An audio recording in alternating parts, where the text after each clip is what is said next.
સોમનાથથી ખેડિયા કોળી સમાજ મોટી કોળીવાડા દ્વારા યોજાયો સરસ્વતી સન્માન સમારોહ સમાજના બાળકો ઉજ્જવળ ભવિષ્ય માટે કોમ્પ્યુટર ક્લાસીસ તથા લાઇબ્રેરીનું પણ કરાયું હતું લોકાર્પણ પ્રભાસ પાટણ ખેડિયા કોળી સમાજ મોટા કોળીવાડા દ્વારા સરસ્વતી સન્માન સમારોહનું ભવ્ય આયોજન કરાયું છે। રામદેવજી મંદિરની બાજુમાં મોટા કોળીવાડા ખાતે યોજેલ વિશેષ મહાતકી કોમ્પ્યુટર ક્લાસીસ તથા લાઇબ્રેરીનું લોકાર્પણ પણ કરવામાં આવ્યું હતું, જેનો મુખ્ય ઉદ્દેશ સમાજના દીકરી દીકરાઓને સન્માનિત કરી પ્રોત્સાહિત કરાયા હતા। સમાજના વિદ્યાર્થીઓને વાંચનની ટેવ વિકસાવી શકે છે, આ સ્પર્ધાત્મક પરીક્ષાઓની તૈયારી કરી શકે છે। આ સુવિધાથી વિદ્યાર્થીઓ પરીક્ષામાં સફળ થઈ તેમને આર્થિક સ્થિતિ મજબૂત બને અને ભાવિ પેઢી માટે પ્રેરણા સ્ત્રોત બને તેવા હેતુ રખાયેલ છે। સમારોહમાં સમાજના આગેવાનો અને સમાજના નાગરિકો બહોળા પ્રમાણમાં સમુદાયમાં ઉપસ્થિત રહી સમાજના આ પગલાને બિરદાવ્યું હતું। પ્રભાસ પાટણ મોટા કોળીવાડા ખાતે સમાજ દ્વારા વિદ્યાર્થી સન્માન સમારોહ યોજાયો હતો। જયસિંહ ગુજરાતી સાથે મહેશ વાજા, સોમનાથ।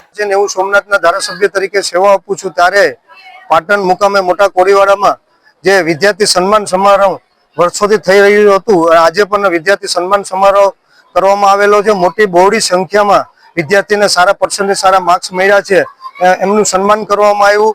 જે લોકોને નોકરીઓ લાગ્યા છે એનું પણ સન્માન કરવામાં આવ્યું અને ખૂબ એક સંદેશો સમાજ કોળી સમાજના પટેલ દિનેશભાઈ અને ઉપ પટેલ દ્વારા એક સારો સંદેશો આપવામાં આવ્યો કે સમાજમાં ભણતર હોવું જોઈએ, એડ્યુકેશન હોવું જોઈએ। ત્યારે સમાજને એક આદેશ અને સમાજને વાત કરવા માટે આવ્યા હતા કે જો ભણતર હશે તો બાકીનું તો એમને બધું દૂર થઈ જશે, ત્યારે સમાજને ભણતર તરફ વધવું જોઈએ। જે સમાજમાં સંખ્યા છે એ પ્રમાણે ભણતર નથી, એટલે 100% સંખ્યા એડ્યુકેશન તરફ જવી જોઈએ। અને આજે કોળીવાડાના પટેલ અને નાના પટેલ એમની ટીમ દ્વારા એક સરસ મજાની શરૂઆત કરી છે। એમને લાઇબ્રેરીનું આજ ઉદ્ઘાટન કરવામાં આવ્યું છે અને એની સાથે સાથે જે કમ્પ્યુટર ક્લાસીસનું પણ ઉદ્ઘાટન કરવામાં આવ્યું છે। જે આજના યુગમાં આ બે વસ્તુ એડ્યુકેશન અને ભણતર માટે ખૂબ મહત્વની હોય છે, ત્યારે ખાસ કરીને સમાજના પટેલ ઉપ પટેલ તેમની ટીમ અને સમાજના તમામ આગેવાનો જે પધાર્યા છે અને જે વિદ્યાર્થી સન્માનના જે વિદ્યાર્થી લોકોને સન્માન કરવામાં આવ્યું છે તેમને ખૂબ ખૂબ અભિનંદન આપું છું। સોમનાથ દાદાને પ્રાર્થના કરું ખૂબ આગળ વધો, પ્રગતિ કરો।